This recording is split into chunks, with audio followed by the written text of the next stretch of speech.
Bonjour, aujourd'hui nous recevons Serge Martin. Bonjour. Serge Martin, directeur de la Chambre des métiers du Gard depuis 10 ans, 46 ans, adhérent au PS depuis 30 ans, sans jamais être candidat. C'est bien ça? Ah si, j'étais candidat aux dernières municipales et cantonales. Mais bon, déjà je me trompe. C'est vrai que... Non, il le fait exprès. Bon, secrétaire de la section 4 ouais. de Montpellier avec Jean-Pierre Moore et Sophie Salel. Ah oui, entre autres, oui. À la une du numéro 766 de La Glorieuse, un grand sujet. Pourquoi la droite est-elle dans les choux depuis 40 ans? Est-ce que vous avez une idée, Monsieur Martin? Alors on pose la question pour Montpellier ou pour le... Pour Montpellier, oui. Pour Montpellier. On est sur Montpellier. La Glorieuse, c'est Montpellier. Eh bien, je dirais essentiellement parce qu'on a eu à une certaine époque un maire fort habile, qui était Georges Frêche, qui avait sans doute compris, même s'il était adhérent du Parti Socialiste jusqu'à très tard, qui avait compris comment faire avant Macron et avant notre maire actuel pour... comment faire de la politique? Pour désamorcer l'opposition de droite, oui, sans doute. Voilà. Georges Frêche avait ce talent-là. Donc on continue sur un dossier sur Vendargue et une opposition qui se crée car on veut détruire le centre historique du village. Un autre dossier sur l'aéroport. Vous savez, l'aéroport en ce moment c'est le règne du silence et donc on revient sur le monde économique qui ne bouge pas tellement suite aux positions du maire de Montpellier de supprimer 400 000 € de subventions. Alors, cette question s'est posée, moi je suis un radical. Je ne comprends pas que l'argent public puisse financer des lignes privées. C'est un truc qui est mystérieux pour moi. Alors ensuite, un autre dossier dans le numéro de la semaine sur les collectivités qui se mettent au numérique. Elles se mettent au numérique, on peut dire avec un peu de retard, mais elles s'y mettent vraiment. Et aujourd'hui, donc on allait faire un tour du côté de toutes les collectivités locales pour voir ce qui se passait. Ensuite, on revient toujours sur En Marche et la fronde des députés contre Coralie Dubosc. Voilà, c'est un peu... On va pas dire que c'est notre tasse de thé, mais c'est vrai qu'il se passe des choses à En Marche au niveau local. Vous le suivez? Tout à fait. Et ensuite... C'est pas mon parti politique. Hein. Je sais. Et ça ne le sera pas jusqu'à nouvel ordre, donc je pense pas que ça le soit jamais. Donc je me garderai bien de tout commentaire. Je remarque juste que Coralie Dubosc, elle est députée elle-même, hein, donc, et puis elle est vice-présidente du groupe, donc c'est bon. Après on verra. Mais c'est vrai qu'elle est très parisienne, on la voit pas beaucoup. Très parisienne, oui. Ah, oui. Mais il faut avoir aussi un ancrage à Paris pour réussir en tant que député. Ils sont nombreux, il faut qu'ils s'organisent entre eux. Donc on termine par un article aussi très intéressant sur un employé du conseil départemental qui utilise le courrier à en-tête du département pour régler ses problèmes personnels. Voilà, une curiosité. Alors Serge Martin, merci d'être là. Les Montpelliérains ne vous connaissent pas trop. Est-ce que vous pouvez nous en dire plus? Est-ce que vous auriez une anecdote sur vous? Ouais, ils me connaissent pas trop. C'est vrai que je suis pas particulièrement féru des démonstrations publiques, on va dire.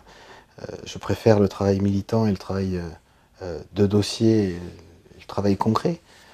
Mais enfin, quand même, lors de la dernière cantonale, ils ont eu l'occasion sur un canton important de me voir avec ma colistière Sylvie Buffalon. Puis le score avait été remarqué. Donc voilà, après je sais très bien qu'il y a des chefs de file, des leaders, quels que soient les courants et les mouvances, qui ont le goût pour mener les combats. Et je les soutiens et je les laisse avec grand plaisir. Est-ce que vous avez un lien de parenté avec Hervé Martin ou avec Jacques Martin? Ce sont mes fils. D'accord. Non, je n'ai aucun lien de parenté. Vous savez, non, c'est vrai qu'on nous confond parfois, ou on me confond avec eux parfois. Alors moi je connais peu Jacques Martin, je connais un peu mieux Hervé, qui est quelqu'un que j'apprécie vraiment énormément, qui est un homme de conviction, un travailleur. Hein. En politique, on sait faire la différence entre les personnes qui se battent pour leurs convictions et qui travaillent sur leur dossier. Il en fait partie. C'est quelqu'un que j'estime vraiment. Alors une question d'actualité, Stéphanie Janet a été partiellement relaxée, c'est-à-dire elle a été relaxée sur l'inculpation, mais elle a eu une amende. Elle vient d'être réintégrée au conseil municipal, une réaction? Sur le fond, la justice est passée. Moi, j'ai pas de commentaire à faire sur une décision de justice. Il y avait des doutes qui pesaient sur elle. Il y a une condamnation légère, je crois, enfin légère, 5 000 euros, si ce que j'ai lu est exact, sur la manière dont a été gérée les délibérations. Je le dis, pour moi, il y a une vraie responsabilité des services de la ville et de la métropole. C'est aussi au service juridique et au service de gérer ce genre de choses. Philippe Sorel, donc ça fait 3 ans qu'il est un peu plus de 3 ans qu'il est aux commandes là, de la ville. Mi-mandat. Oui, il a dépassé le mi-mandat. Mhm. Est-ce que vous avez une remarque ou comment vous le trouvez? On vous a pas trop entendu dans la presse Non. réagir. Vous avez été très discret. Bon, j'ai quand même, me suis quand même exprimé lors de la dernière élection cantonale. J'ai été discret, pourquoi? Parce que il me semble normal, à partir du moment où les électeurs se sont prononcés. Moi, je suis pas élu, hein, donc je n'ai pas de rôle d'opposition. D'autres s'en chargent. Michael Delafosse est président du groupe des élus qui rassemble entre autres les élus socialistes. Donc c'est bien normal qu'il porte cette voie-là. Mais vous savez, Philippe Sorel est devenu maire par, je ne vais pas dire un concours de circonstances parce que c'était quelque chose qui était travaillé et qu'il avait anticipé, mais on va dire avec une équipe et un contenu politique qui était sommaire. C'est pas une critique sur le fond, c'est juste que la manière dont ça s'est passé, évidemment, a fait que sa ligne de Vous parlez de feuille l'équipe de ou du route, contenu? les deux un petit peu. Je me souviens de cette époque et de la manière dont ça s'était passé, même s'il y a autour de lui des gens de qualité que j'estime. Hein. Il y en a un certain nombre qui venaient de nos rangs et que je connais bien, mais malgré tout, il avait eu cette difficulté pour boucler et l'équipe et le programme. Mais c'est pas un problème en soi, puisqu'on sait très bien que quand on accède aux fonctions de maire, le premier mandat est souvent un mandat où on prend ses marques, où on positionne les choses. J'entends évidemment les critiques qui peuvent lui être faites. C'est vrai que c'est un homme d'expérience, il a été adjoint longtemps, et j'entends les critiques qui peuvent être faites contre sa politique pas assez ambitieuse, on va dire. Mais moi, ce point-là me semble pas anormal. Ça me semble assez normal que durant le premier mandat, il soit sur ce positionnement. Là où c'est plus inquiétant, je l'ai aussi dit, c'est que j'avais été de ceux qui étaient très critiques à l'égard de la manière dont était conduite par un petit groupe, on va dire. Un petit groupe, la politique de la ville. Et c'est vrai que les Montpelliérains, quand ils ont élu Philippe Sorel, ils voulaient remettre ça en cause. Ils voulaient remettre en cause la même mise par ce qu'ils pensaient être un petit groupe. C'est quoi ce petit groupe? Bon, les anciens des équipes fraîches qu'on a connues pendant des années. Et moi, et je le comprends tout à fait, et c'était quelque chose qu'on pouvait lire, et d'ailleurs, la liste à laquelle je participais était très renouvelée. Hein, la liste de Jean-Pierre Moore par rapport à celle de Philippe Sorel. La liste de Jean-Pierre Moore était vraiment très très renouvelée. Il y avait très peu d'anciens élus de la ville de Montpellier. Et par contre, ce qui moi m'a toujours un peu inquiété et qui m'inquiète, mais c'est entre les mains de Philippe Sorel pour l'avenir, c'est que j'ai toujours mal ressenti le remplacement d'un pouvoir d'un petit nombre par un seul. C'est aussi la critique qu'on peut faire à Emmanuel Macron sur le national. Comment voyez-vous, parce que bon, vous dites que le remplacement, en fait, il n'y a pas de remplacement, vu qu'il reprend Sophie Salel, il a gardé M. Fina. Je veux dire, bon, on a fait un article là, il y a quelques semaines disant que il manquait que l'agence de communication pour avoir carrément la même équipe que sous Jean-Pierre Moore. Tout à fait. Voilà. Je parlais des réaction là-dessus. Non mais je le dis, les Montpelliérains à l'époque ont voulu remettre en cause ce ce qu'il considérait comme étant un système. Et c'est vrai que Philippe Sorel avait su à l'époque être le porte-drapeau de ce système, alors même que la composition de la liste était très renouvelée. En quoi voyez-vous le grand changement? Ah non, mais moi j'ai pas dit qu'il y avait un changement, j'ai dit que Philippe Sorel avait vendu ça aux Montpellierins. C'est pour ça qu'il a été élu. Voilà.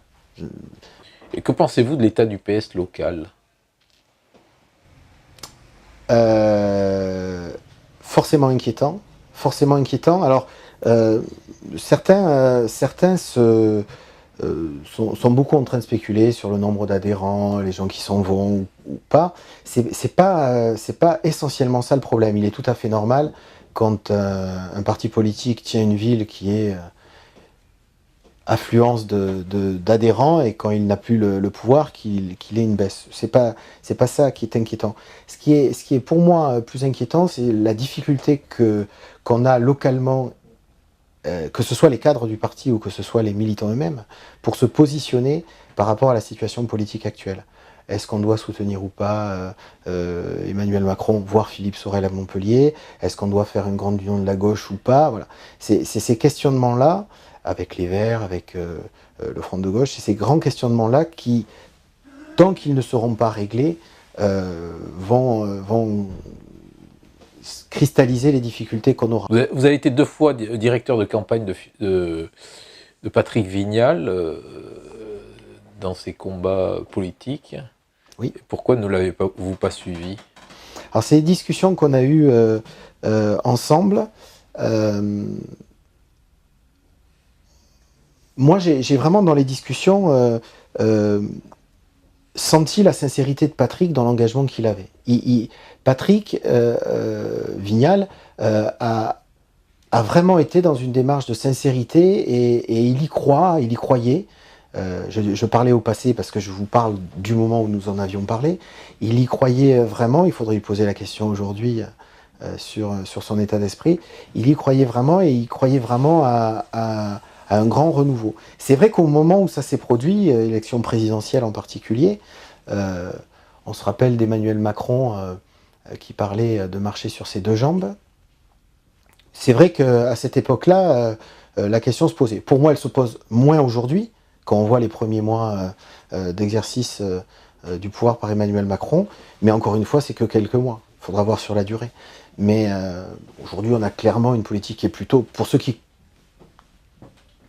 est de mes convictions et de mes valeurs, qui est plutôt une politique qui est aujourd'hui une politique de droite, mais je ne désespère pas de voir dans les mois et les années qui viennent quelque chose de... Je crois que le congrès du PS, c'est en février. Février. Et vous pensez qu'il va pouvoir se refaire la cerise là d'ici là? Le Parti Socialiste? Oui. Non, je pense pas que le Parti Socialiste puisse se refaire la cerise d'ici février. Il faudrait d'ailleurs qu'il lui reste une cerise. Par contre, la vraie question, c'est de savoir si ce qui se passera d'ici à février, au mois de février, permettra, à compter du mois de février, de repartir sur une nouvelle dynamique. C'est la vraie question. Après, vous savez, peut-être qu'il faudra 2 années, on verra. Mais en tout cas, la vraie question, c'est est-ce que le Parti Socialiste est capable de se remettre en cause, repenser son fonctionnement, repenser ses cadres.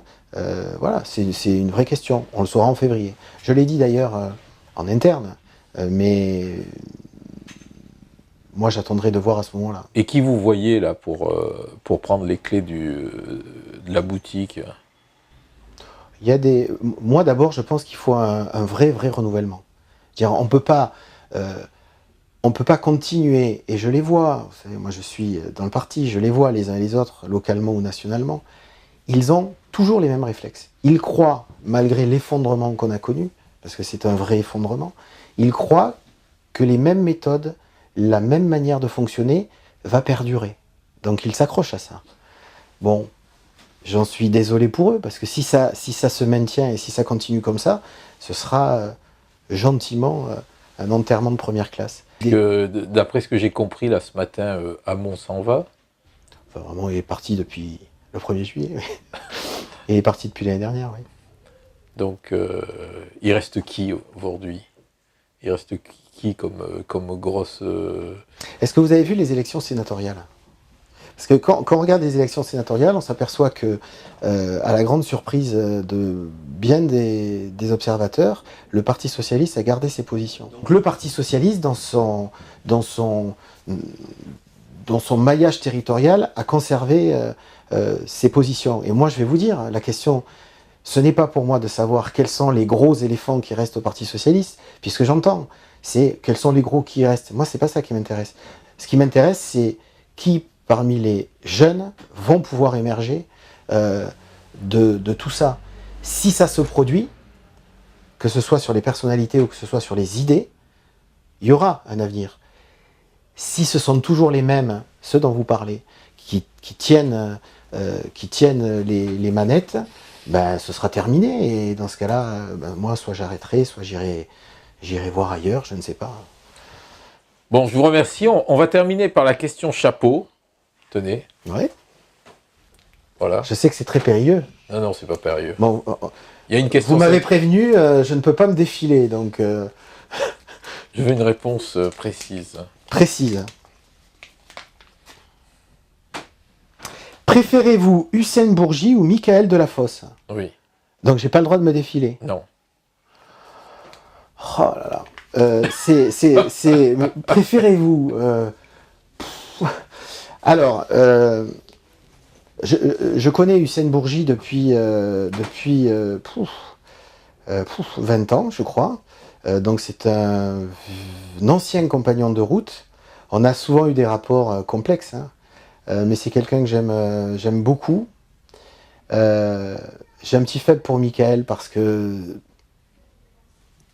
c'est quelqu'un qui a ce visage de renouveau, qui est jeune, qui est dynamique. Aujourd'hui, il s'est installé il s'installe, c'est le président du groupe socialiste, il s'installe comme leader naturel.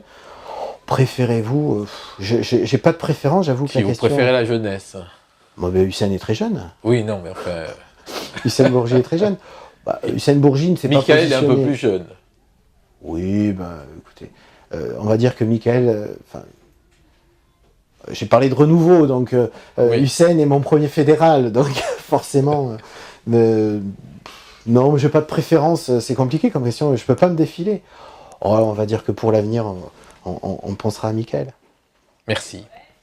Merci à vous.